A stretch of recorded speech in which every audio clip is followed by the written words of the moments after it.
Bonjour, bienvenue à l'Église baptiste centrale de la Rive-Sud. Donc, on a vu, je vais faire un résumé, vous vous rappelez les derniers messages qu'on a reçus ici à l'Église baptiste centrale. On a reçu un message qui s'appelait « Le séjour des morts ». Vous vous souvenez de ça? Qui vivait l'enfer, puis comment que c'est pénible, c'est un lieu pénible où on ne veut pas terminer.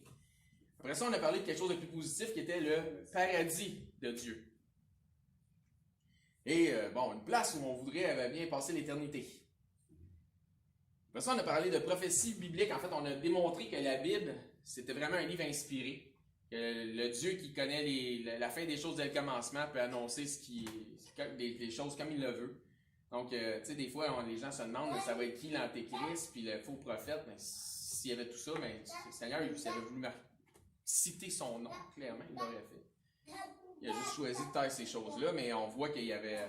Oui, on a parlé de Cyrus, par exemple, qui a été prophétisé. Sa venue était prophétisée comme des années avant sa naissance, et son nom a été nommé. On a vu aussi le dernier message, c'était... Est-ce qu'il y en a qui se souviennent, c'était quoi le dernier message? Les perles au cochon. Oui, Véronique, tu le savais. Les perles au cochon. Puis là-dedans, on parlait beaucoup de mettre du sel. De mettre du sel, donc de mettre de la saveur lorsqu'on parle de l'Évangile. Et puis là, on arrive à un autre message, puis il y a une suite là-dedans. Il y a une suite dans les idées. Ça, je veux vous rappeler ce qui a déjà été enseigné. Pourquoi? Parce que quand tu sais la réalité du séjour des morts, et tu connais la réalité de ce qu'il y a au ciel, tu as comme le goût de parler de Jésus aux gens. Tu ne veux pas qu'il finisse en enfer, mais tu veux qu'il aille au ciel. Quand tu comprends que la Bible, c'est vraiment inspiré de Dieu, c'est véritablement Dieu qui a inspiré ce livre-là, c'est vraiment sa parole, c'est Dieu qui parle, le Créateur, dans ce livre-là. Tu as confiance dans ce que tu vas dire. Maintenant, quand tu comprends que quand tu commences à parler aux gens, tu n'as pas nécessairement t'acharner, mais que la façon que tu dois en parler, c'est en mettant un petit peu de sel, que ça soit savoureux, que les gens puissent avoir le désir d'en demander d'autres, mais ça nous amène à évangéliser les gens, amener la parole aux gens. Mais le titre du message d'aujourd'hui s'appelle « L'Évangile dans l'aréopage ». Donc, on va voir un passage qui, selon moi, invoque l'évangélisation dans sa façon de faire, dans une méthodologie. Vous allez peut-être me trouver cartésien, et je vous dirais la chose suivante. Tu ne peux pas faire les mauvaises choses avec la bonne personne. Puis tu pourrais faire toutes les bonnes choses que tu veux si la personne ne veut pas, elle ne veut pas. OK? Donc, ça va être un bon bout de lecture. On va lire, en fait, 16 versets en commençant le message d'aujourd'hui. On va trouver ça dans quel livre, vous pensez, si on parle de l'Évangile dans l'aréopage? Dans Actes des Apôtres. Merci, frère. Actes des Apôtres, chapitre 17. Et vous savez, frère, ce matin, Dominique, vers la fin de son enseignement, il disait d'être à l'écoute des autres. On va encore parler de ça aujourd'hui, d'être à l'écoute des autres. Donc, encore une fois, c'est comme depuis les derniers dimanches, depuis qu'il enseigne, il y a tout le temps le Seigneur qui a de la suite des idées. Lui, il dit quelque chose, puis moi, on dirait que je renforce, mais c'est l'enseignement. Dieu sait tout. Dieu il décide comment il fait les choses. Puis, ça bénit mon cœur de voir ça parce qu'on ne se parle pas avant. À part, on ne parle pas. Non, pas ça. Mais on ne se parle pas avant. C'est arrivé une fois, je pense, puis c'était la veille, puis il m'a dit, je parle de ça. Je dis, hey, j'en parle moi aussi. Mais à part de ça, ça donne juste de même parce que mes messages ont à peu près 2 mois d'avance. Ça donne juste comme ça. Mais le Seigneur, il sait déjà d'avance quand est-ce que le message va tomber, qu'est-ce que lui va dire, qu'est-ce que moi je vais faire, etc. Dieu sait toutes choses. Acte 17, verset 16, on commence. Bon bout de lecture. Ça dit, comme Paul les attendait à Athènes, il sentait au-dedans de lui son esprit s'irriter à la vue de cette ville pleine d'idoles. Ah, les Grecs. Hein? Il s'entretenait donc dans la synagogue avec les Juifs et les hommes craignant Dieu. Et sur la place publique, là c'est l'équivalent d'aller écouter une nouvelle. Okay? Sur la place publique, chaque jour, avec ceux qu'il rencontrait. Donc les gens se parlaient sur la place publique. Quelques philosophes, épicuriens et stoïciens se mirent à parler avec lui. Et les uns disaient, que veut dire ce discoureur? Il parle de Paul, hein? D'autres, l'entendant annoncer Jésus et la résurrection, disaient, il semble qu'il annonce des divinités étrangères, comme s'il n'y avait pas assez de Dieu dans cette place-là. Alors ils le prirent, ils le menèrent à l'aréopage en disant, pourrions-nous savoir quelle est cette nouvelle doctrine que tu enseignes? Verset 20. Car tu nous fais entendre des choses étranges, nous voudrions donc savoir ce que cela peut être. Et tous les Athéniens et les étrangers demeurant à Athènes ne passaient leur temps qu'à dire ou à écouter des nouvelles. Ah ben, ils passaient leur temps à dire et à écouter des nouvelles. Et bon, on sait qu'on n'est pas de même aujourd'hui, hein? Paul, debout au milieu de l'aréopage, dit, homme athénien, je vous trouve à tout égard extrêmement religieux. Il est quasiment en train de les complimenter. Dans une autre version, ça dit singulièrement religieux. Car en parcourant votre ville et en considérant les objets de votre dévotion, j'ai même découvert un autel avec cette inscription à un Dieu inconnu. Ce que vous révérez comme sans le connaître, c'est ce que je vous annonce. Donc, n'oubliez pas, Paul il arrive là, puis il est irrité de voir toute l'idolâtrie. Mais là, il parle de leurs idoles. Il se sert de ça. Le Dieu qui a fait le monde et tout ce qui s'y trouve, au verset 24, étant le Seigneur du ciel et de la terre, n'habite point dans des temples faits de mains d'hommes. Il n'est point servi par des mains humaines, comme s'il avait besoin de quoi que ce soit, lui qui donne à tous la vie, la respiration et toutes choses. Il a fait que tous les hommes sortis d'un seul sang habitassent sur toute la surface de la terre, ayant déterminé la durée des temps et les bornes de leur demeure. Il a voulu qu'ils cherchassent le Seigneur et qu'ils s'efforçassent de le trouver en tâtonnant, bien qu'il ne soit pas loin de chacun de nous. Car en lui, nous avons la vie, le mouvement et l'être. C'est ce qu'ont dit aussi quelques-uns de vos poètes. De lui, nous sommes la race. Verset 29. Ainsi donc, étant la race de Dieu, nous ne devons pas croire que la divinité soit semblable à de l'or, à de l'argent ou à de la pierre sculptée par l'art et l'industrie de l'homme. Dieu, sans tenir compte des temps d'ignorance, annonce maintenant à tous les hommes, en tout lieu, qu'ils aient à se repentir. Parce qu'il a fixé un jour où il jugera le monde selon la justice par l'homme qu'il a désigné, ce dont il a donné à tous une preuve certaine en le ressuscitant des morts. Donc, il leur parle de Jésus. Donc, je vais demander à Hénode s'il veut ouvrir le culte en prière, s'il vous plaît.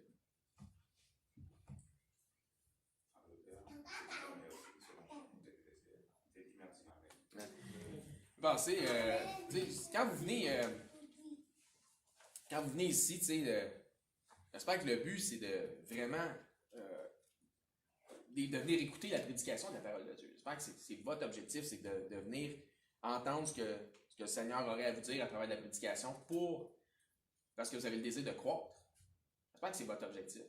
J'espère que quand on vient ici, on ne vient pas ici juste parce qu'on veut venir à l'église, parce que c'est une dévotion comme si c'était quelque chose de pieux ou de religieux, mais qu'on a un désir sincère de ramasser quelque chose que le Seigneur nous laissera au passage, qui va nous nourrir pour la semaine, nous faire grandir, sur quoi on peut méditer, sur quoi on peut mettre quelque chose qu'on peut mettre en pratique. Donc, c'est une parenthèse que je faisais ici. Donc, ce qu'on peut voir de l'histoire qu'on a vu des 16 versets qu'on vient de lire, ce qui se passe ici avec Paul, il est en Grèce, à Athènes. Ce qu'on voit, c'est que c'est fort intéressant dans son approche et sa façon de faire, en dépit de ses impressions et ses sentiments qui étaient complètement négatifs au départ. Hein. Il était comme irrité dans son esprit, que ça nous dit. Paul est à Athènes, puis il est outré, il est irrité dans son esprit de voir le troupeau d'idoles qu'il y a là, faites de mains d'hommes et qui sont associés à toute la fameuse mythologie qui envahit Athènes. Il y avait là des effigies de toutes les fausses divinités imaginaires de l'époque, des représentations de faux dieux. Par exemple, ça peut être aussi le zodiaque, par exemple, tout ce qui est etc. Donc, toutes ces choses-là qui représentent ces choses-là. Sans compter, comme on le voit exprimé dans le texte, qu'il y avait des philosophes, puis des philosophies qui se contredisent l'une et l'autre aussi dans certaines de ces philosophies-là. C'est en Grèce, chez ceux qui avaient la réputation de rechercher quoi? Que ça nous dit dans les Écritures, les Grecs cherchent la connaissance et de notre forme, la sagesse. Donc, les fameuses divinités d'Olympe, qui avaient leurs équivalents romains aussi, on le sait, hein, par exemple, sur Aphrodite pour les Grecs, ben, c'était Vénus chez les Romains. Poséidon, Neptune, Zeus, Jupiter, etc. Je fasse attention à ce que je dis. Game check. On dirait aujourd'hui l'univers de Marvel contre celui de DC Comics. Pour ceux qui savent de quoi je parle, ok? Non, mais les histoires modernes des super-héros, Superman, Thor, Aquaman, etc., sont quand même inspirées de différentes mythologies. Là. Nous avons tous et chacun reçu le commandement du Seigneur de propager la bonne nouvelle de l'Évangile de Jésus-Christ. Nous pouvons tous, chacun à notre manière, partager notre foi avec ceux qui nous entourent. C'est ce qu'on devrait faire, en fait. Le but, selon ce qu'on appelle la Grande Commission, ce qui est connu comme étant la Grande Commission. La Grande Commission, c'est quoi? C'est de partager l'Évangile, de faire des disciples. Donc, selon la Grande Commission de Christ, le but, c'est de ne pas aller faire seulement faire des professions de foi aux gens, puis de les laisser à eux-mêmes. Mais c'est d'en faire, des gens qui professent Christ, mais d'en faire des disciples. Est-ce que c'est toujours ça qui se passe? Non. Mais c'est quand même l'objectif que le Seigneur nous a donné. Donc, au final, dans le meilleur des mondes, c'est de les inviter à s'assembler avec les frères et les sœurs en Christ. Parce que c'est ici, dans le fond, qu'il se passe le discipulat, un peu comme on a l'enseignement ce matin, on a la prédication. Et c'est là pour faire grandir les disciples. Donc, d'amener les gens à assister dans une assemblée où ils seront nourris, enseignés, où ils pourront croître en Christ, comme on disait ce matin. Dans Matthieu 28, 18,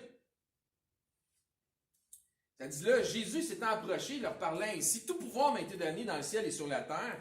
Allez, faites de toutes les nations des disciples, les baptisant au nom du Père, du Fils et du Saint-Esprit. Puis, voyez, faire des disciples que ça nous dit, donc, des gens qui vont investir du temps, donc s'investir pour apprendre, puis donc ils vont se laisser être enseignés. Puisqu'il confirme immédiatement après, dans le verset 20, comment il souhaite que l'on fasse des disciples. Premièrement, en les faisant passer par les eaux du baptême, c'est-à-dire qu'ils vont confesser Christ. Donc, quelqu'un confesse Christ, l'étape suivante, c'est les eaux du baptême. Il nous dit au verset 20, il dit « Et enseignez-leur ». Comment on fait des disciples? Et enseignez-leur, donc en les enseignant, enseignez-leur tout ce que je vous ai prescrit, et voici, je suis avec vous tous les jours jusqu'à la fin du monde. C'est comme ça qu'on fait des disciples, à travers l'enseignement. Les gens reçoivent l'enseignement, puis la parole nous dit, il ne faut pas juste se complaire en nous-mêmes par de faux raisonnements, juste écouter la parole, mais il faut la mettre en pratique. Puis là, quand tu l'amènes en pratique, là, c'est ça que c'est là que ça change des vies.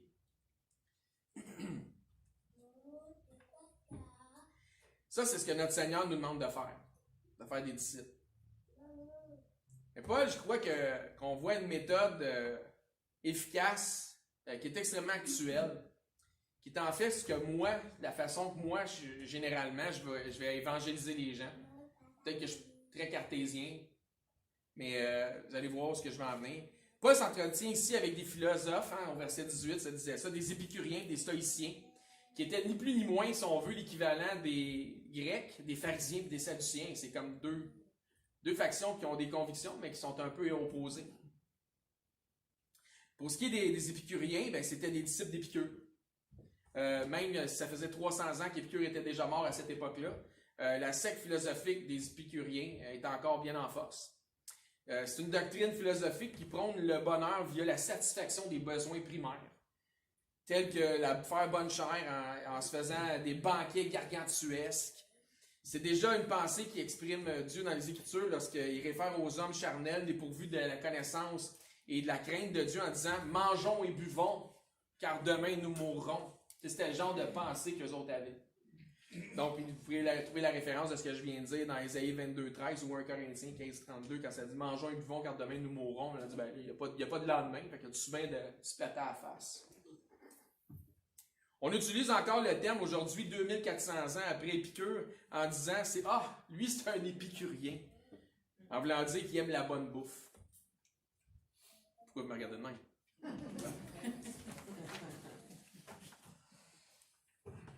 Donc aujourd'hui, le terme n'identifie pas nécessairement un disciple d'Épicure. C'est devenu une expression. Simplement que ça parle de quelqu'un qui est gourmet ou gourmand. Moi, je suis gourmet, pas gourmand. Pour ce qui est des... Comme si c'était mieux. Pour ce qui est des stoïciens, ben, c'était le contraire des épicuriens. Ils prônaient de vivre le moment présent sans essayer d'améliorer son sort. Mais ça, c'était complètement le contraire pour les épicuriens, les stoïciens, pardon, versus les épicuriens. En se détachant et en réprimant les désirs charnels, c'était l'autre extrême. Ils ne devaient pas se laisser contrôler par les désirs, les plaisirs, même voir la douleur. C'est donc deux extrêmes, deux spectres là, au niveau des extrêmes qui s'entretiennent avec Paul. Tu as un puis tu as l'autre. D'un côté, ceux qui laissent la chair dominer à l'extrême, puis l'autre, ceux qui répriment la chair à l'extrême. Pour ce qui est de l'épicurisme moderne, Dieu nous dit que cet extrême est une des manières de s'appauvrir. Donc, je parle de l'épicurisme moderne. Dieu nous dit dans les Écritures que c'est une des manières de s'appauvrir. Donc, si vous voulez faire attention à votre budget, je vais vous expliquer ce que Dieu dit. Dans Proverbe 23, 19, on va le laisser parler. Les proverbes, c'est là pour obtenir de la sagesse. Dieu dit, écoute mon fils, et sois sage. Dirige ton cœur dans la voie droite. Ne sois pas parmi les buveurs de vin, parmi ceux qui font excès de viande. Car l'ivrogne est celui qui... Donc, quand il parle de buveur de vin, il nous parle d'un ivrogne, il manifeste, donc le contexte est clair. Car l'ivrogne est celui qui se livre à des excès, donc excès de nourriture, s'appauvrisse. Et l'assouplissement fait porter des haillons, donc des vêtements tout plein de trous. Ce qu'il dit ici, c'est que dans la débauche alimentaire, il y a beaucoup d'argent qui se perd. Donc, il y a beaucoup qui investissent dans leur vente. Pour ce qui est du stoïcisme, voici ce que Dieu dit dans Ecclésiaste 7, 14. C'est drôle, hein? Le Seigneur parle de ces factions de doctrine-là. Il les met à leur place. Dans Ecclésiaste 7, 14, ça dit « Au jour du bonheur, sois heureux. Au jour du malheur, réfléchis. Dieu a fait l'un comme l'autre, afin que l'homme ne découvre en rien ce qui sera après lui. J'ai vu, au verset 15, j'ai vu tout cela pendant les jours de ma vanité. Il y a tel juste qui périt dans sa justice. Il y a tel méchant qui prolonge son existence dans sa méchanceté. Ne sois pas juste à l'excès. Il ne te montre pas trop sage. C'est quasiment contre-intuitif quand tu dis, ouais, non, Seigneur, pourquoi te détruirais-tu? Parce que souvent, là, c'est notre propre justice qu'on veut.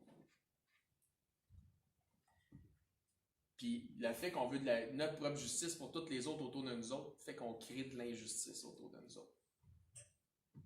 C'est mieux de supporter les injustices que les autres te font qu'essayer d'imposer la justice sur tout le monde. C'est ce qui serait plus juste au final. Ne sois pas juste à l'excès, ne te montre pas sage, pourquoi te détruirais-tu? Ne sois pas méchant à l'excès, ne sois pas insensé, pourquoi mourrais-tu avant ton temps? Il est bon que tu retiennes ceci, que tu ne négliges pas cela. Un balance, un équilibre. Car celui qui craint Dieu échappe à toutes ces choses. Donc, si Dieu, par les enseignements de Salomon, nous exhorte à avoir un bon balance, un bon équilibre, à ne pas être dans les excès, les deux factions de doctrine qu'on a vues, le stoïcisme ou l'épicurisme, c'était un extrême de l'un puis c'est un extrême de l'autre. Ce qui est particulier, c'est que les deux passages que nous avons vus défient en sagesse le stoïcisme puis l'épicurisme, ils viennent du même auteur. Hein, le roi Salomon, fils du roi David, celui qui avait comme réputation d'être celui qui a eu la plus grande des sagesses, puisque sa sagesse émanait de la source même de la sagesse, c'est-à-dire du Saint-Esprit de Dieu. Dans 1 Roi 4, on va lire justement concernant la sagesse de Salomon, on va juste renforcer le point ici dans 1 Roi 4, 29, ça nous dit « Dieu donna à Salomon de la sagesse et une très grande intelligence, et des connaissances multipliées, comme le sable qui est au bord de la mer. Quand Salomon disait quelque chose, il savait de quoi il parlait.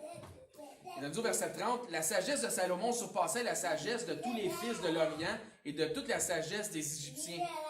Il était plus sage qu'aucun homme, plus qu'Étan, l'Israchites, plus qu'Éman, Calcol et Darda, les fils de Malcol. » De Machol, whatever.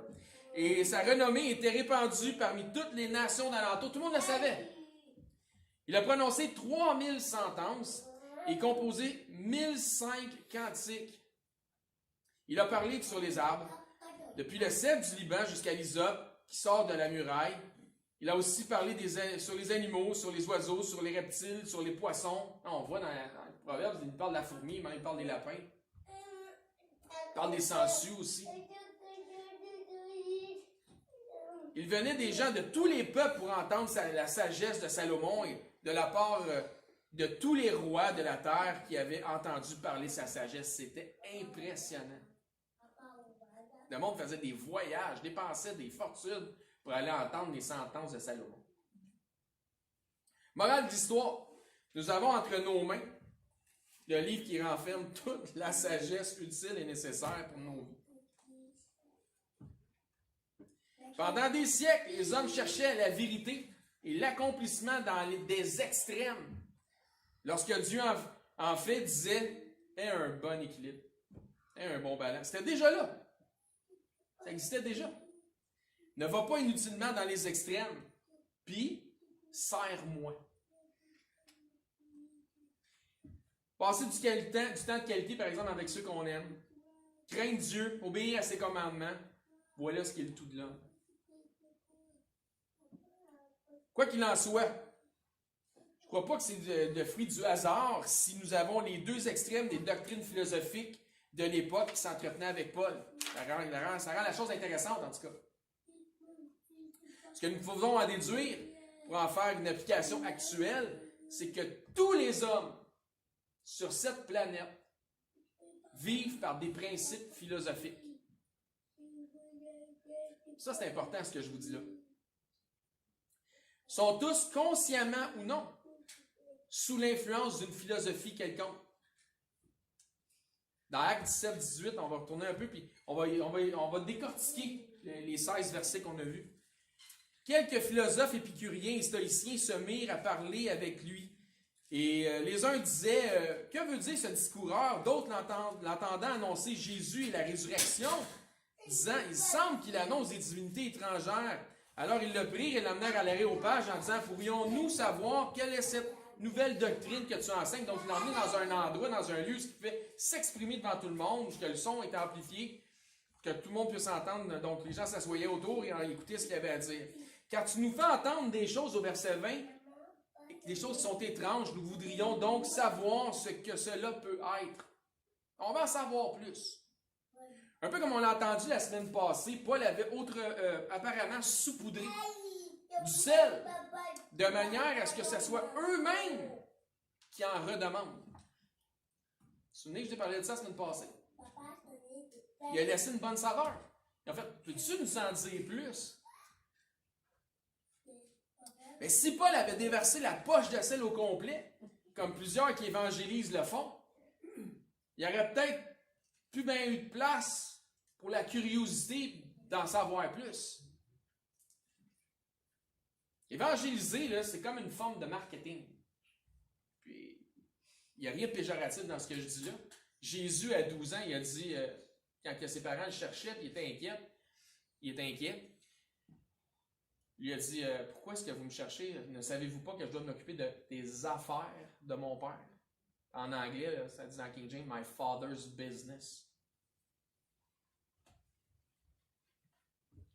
Donc, évangéliser, c'est comme une forme de marketing. Il n'y a rien de péjoratif, comme je vous dis. Nous sommes les annonceurs de la bonne nouvelle. Dans Actes 7, 21. Or, tous les Athéniens et les étrangers demeurant à Athènes ne passaient leur temps qu'à écouter des nouvelles, que ça dit là.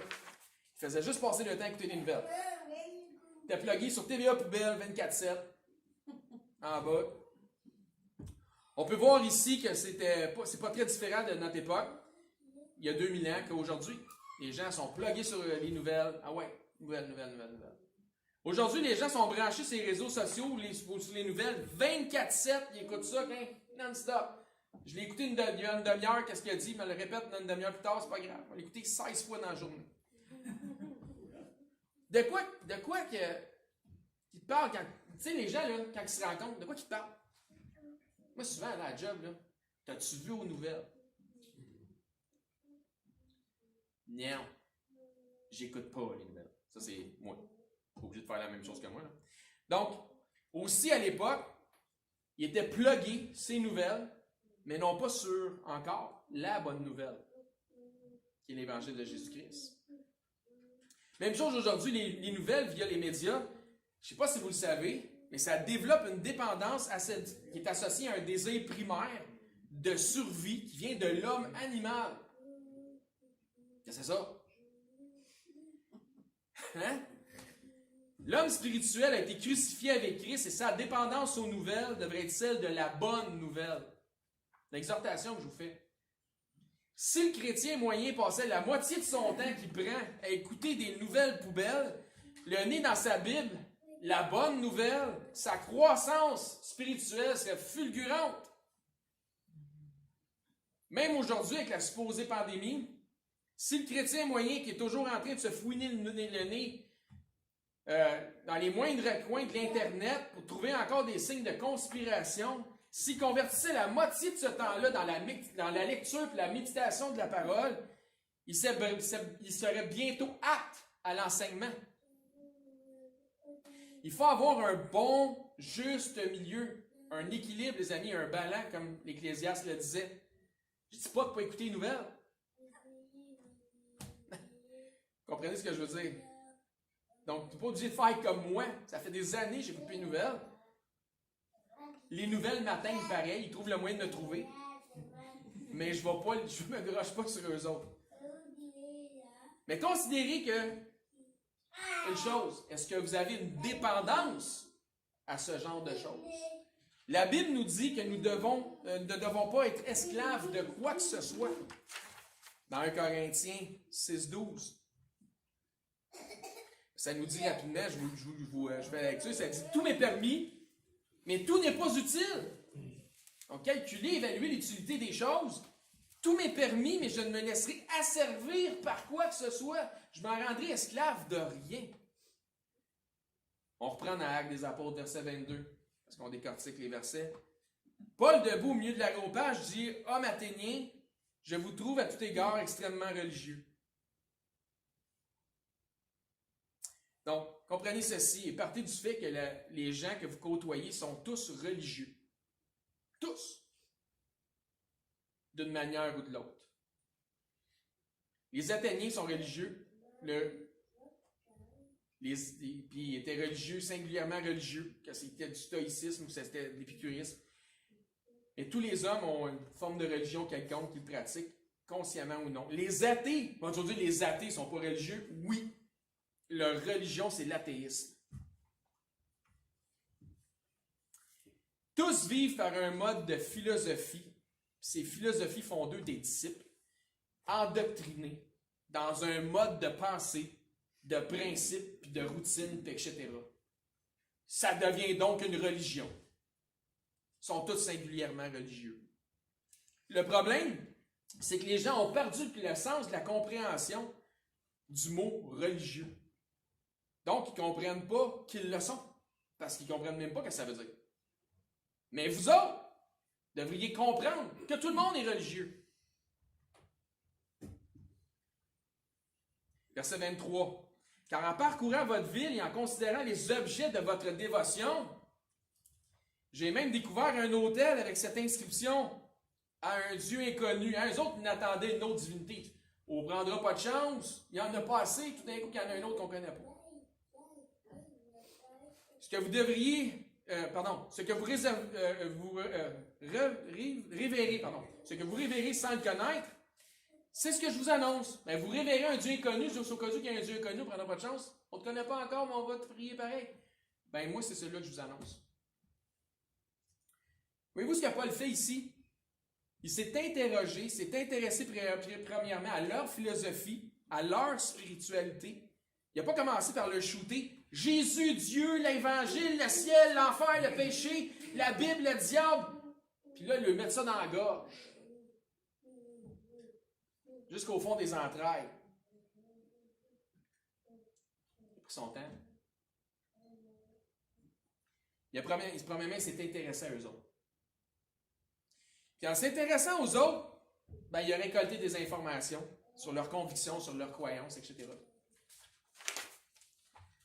Comment est-ce qu'on fait pour obtenir des informations sur les convictions des autres? Premièrement, on doit s'intéresser véritablement aux autres. S'intéresser aux autres, ça commence là. On observe. Ça, c'est la deuxième chose. Tu observes. Troisième chose, tu poses des questions. Puis la quatrième, mais tu écoutes de façon attentive la réponse qu'ils vont te donner. Donc, comme frère il disait ce matin dans son enseignement, écoutez les autres. Donc, tu fais de l'écoute active.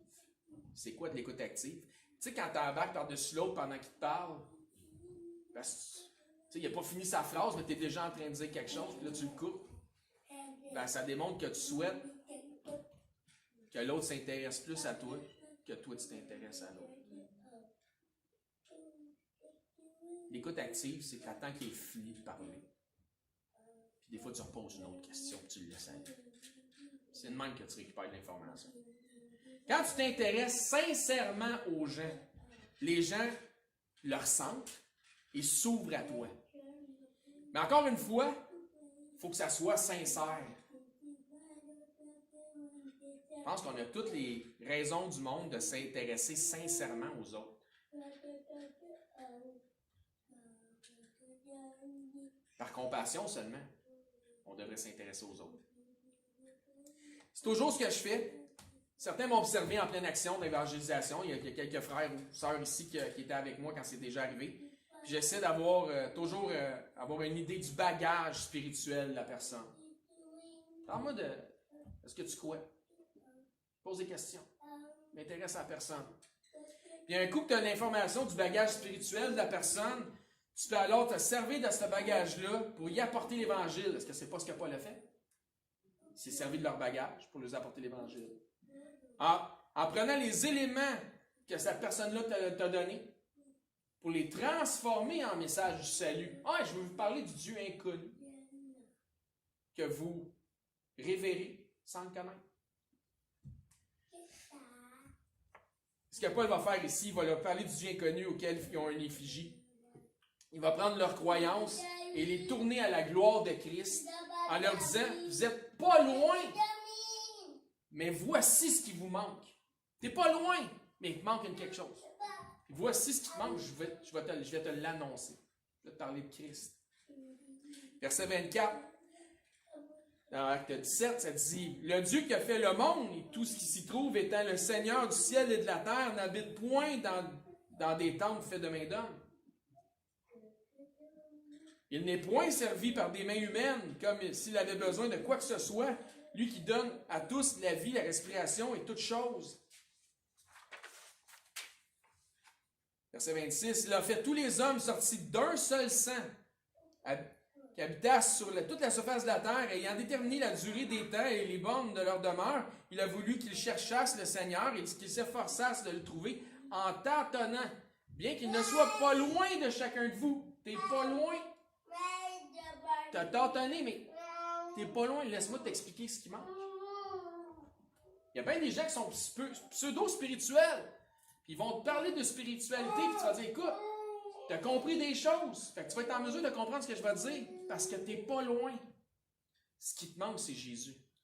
C'est tout ce qui manque. Dans tout le monde qui n'a pas confessé Christ, tout ce qui lui manque, peu importe qu'il soit athée ou peu importe qu'il soit dans le New Ageisme, il lui manque Jésus. Et à chaque fois que tu les écoutes parler de ce qu'ils ont à dire sur leur conviction spirituelle, il te manque une affaire et tu n'es pas loin.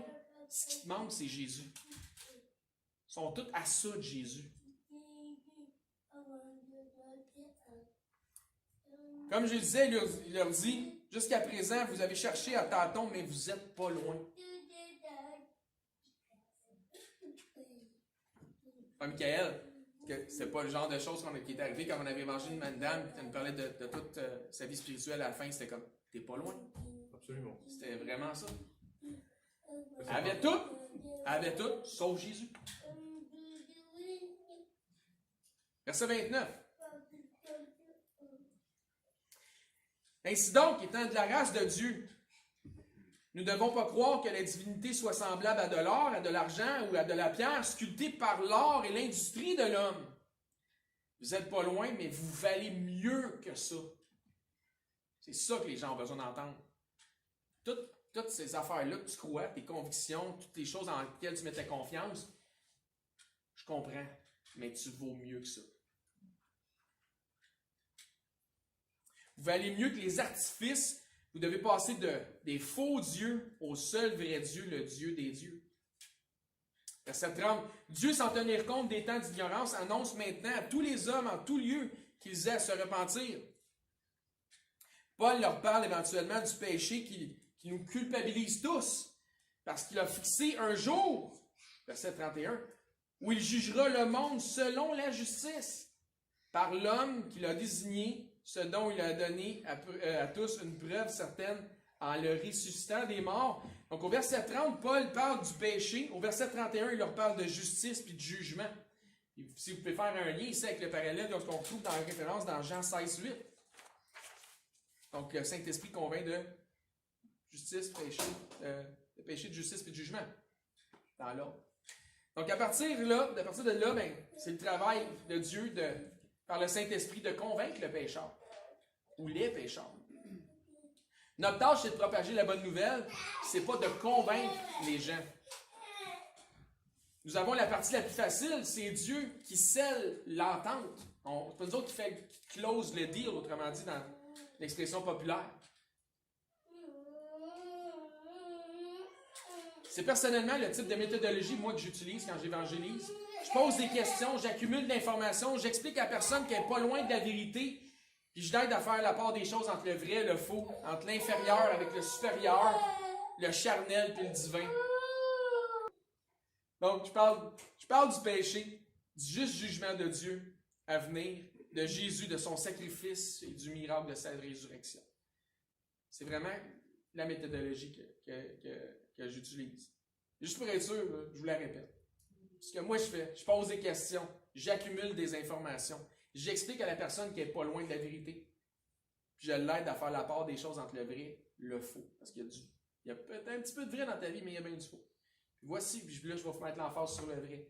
Je vais l'amener à faire la différence entre l'inférieur avec le supérieur, le charnel du divin. Exemple, il y a des gens que tu vas rencontrer, on va donner un exemple, ils croient aux anges. Ils vont croire à Marie, peu importe. T'sais. C'est quoi les affaires? Ça, c'est l'inférieur. Laisse-moi te parler du supérieur. Tu vaux mieux que ça.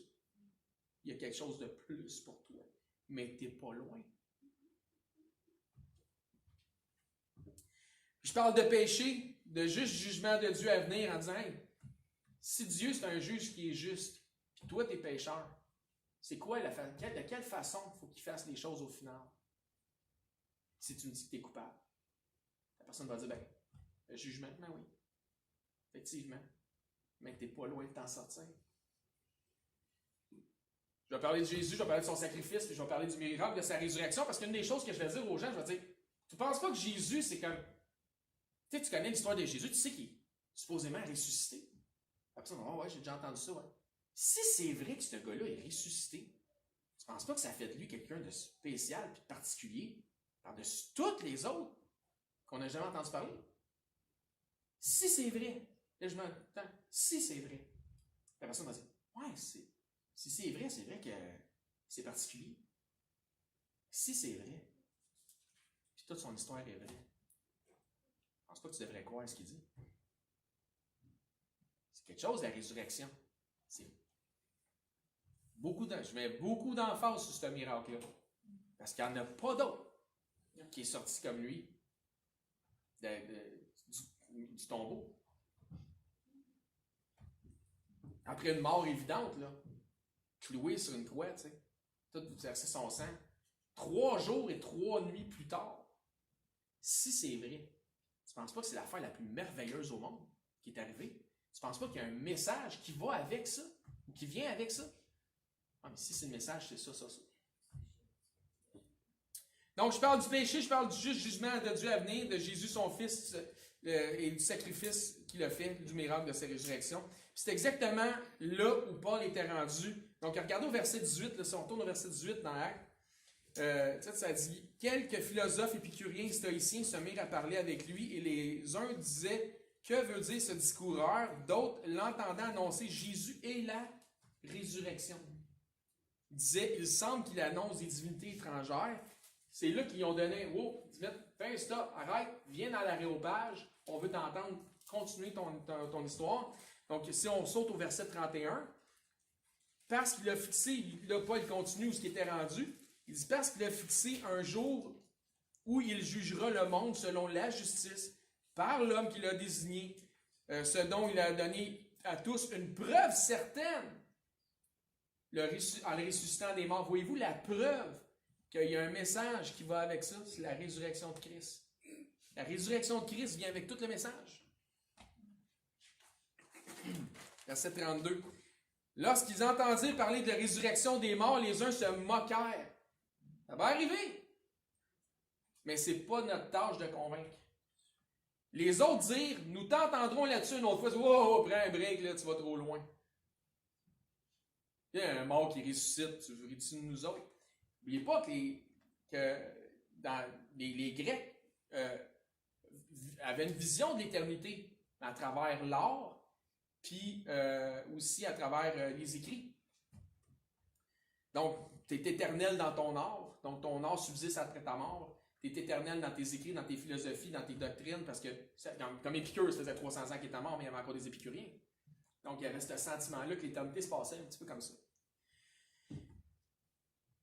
Ouais, sans parler du reste mythologique aussi, là, comme il y a des lieux où les âmes allaient, etc.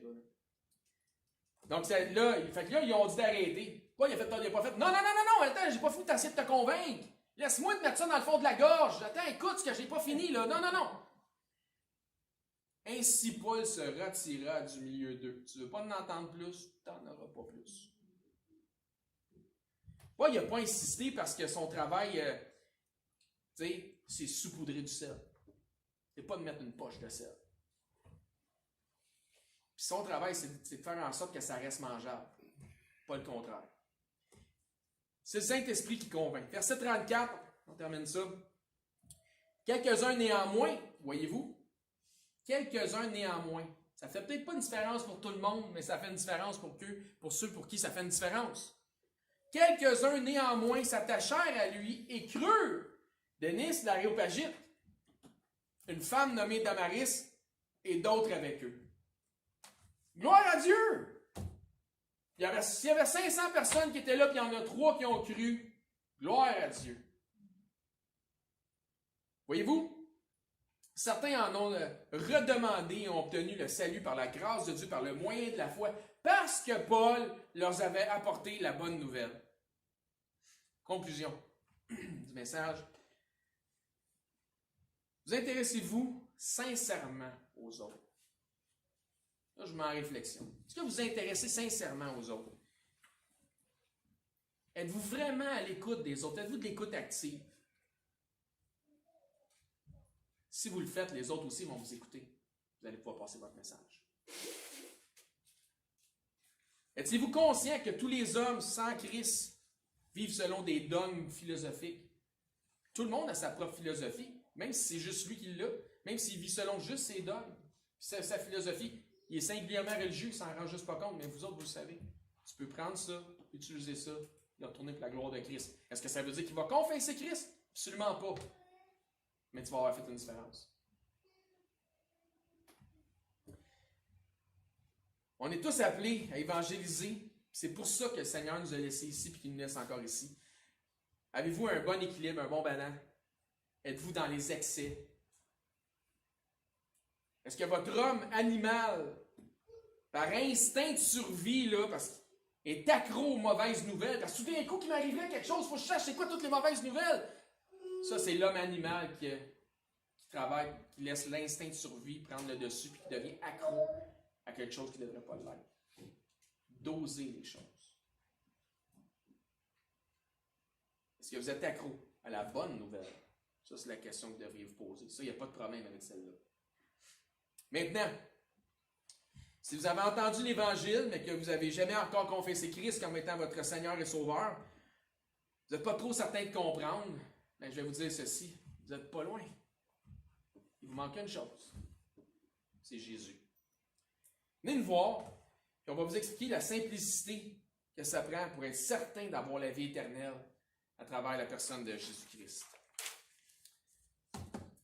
Demandez à James s'il veut nous fermer sans prière, s'il vous plaît. Merci Seigneur parce que tu nous donnes les outils.